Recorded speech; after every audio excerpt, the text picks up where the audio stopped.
ገዳማት ዋልድባን አስረከበ ዝቁጭ ብለ ዝም ብለ ጠላ እየጠጣ ወሬ ማውራት ምን ይጠቅምሃል? አይጠቅም። ወኔ ይኑረን፣ ሐሞት ይኑረን፣ ጀግንነት ይኑረን ሀገራችን ለማስከበር። እነሱ እኮ በፕሮፓጋንዳ ነው ሀገሪቷን እየነዷት ያለ። ብትፈልግ ራስን ክላሻ ሀገርን ጠብቅ፣ አስጠብቅ፣ ወኔ ይኑርህ። ከውስጣችሁ ጋር አሉ መሰለኝ ጁንታዎች አሉ መሰለኝ።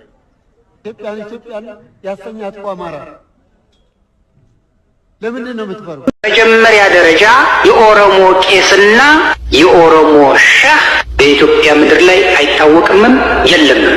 በታንት ሞቷል። የሞተ እምነት ነው። አሁን እዚህ ሀገር መጥተው በዘረኝነት የኛን ሰዎች እዚህ ሀገር አሁን በተለይ በኦሮሞኛ በደቡቡ በኩል መጥተው ክፍልፍል አደረጓቸው። በነገራችን ላይ ይሄ ያሁኑ ክፍፍል እኮ ዝም ብሎ እንደዚህ የተነሳ ነገር አይደለም። ይሄ ባሁኑ ክፍፍል ምንድነው የሆነው? በቀዳማዊ ኃይለ ሥላሴ ዘመነ መንግስት ዞን ሰጧቸው ለፕሮቴስታንቶቹ። ከፋፍሎ ሰጧቸው። እያንዳንዱ ተከፋፍሎ የራሱን መንግስት በዚያ መሰረት። አሁን የእነሱ ልጆች ናቸው ፖለቲከኛው ነው የመጡት። የኢትዮጵያ መከፋፈል መሰረት ምቆስ ነው ባይዘው ይሄ የፕሮቴስታንቲዝም እንቅስቃሴ እንደ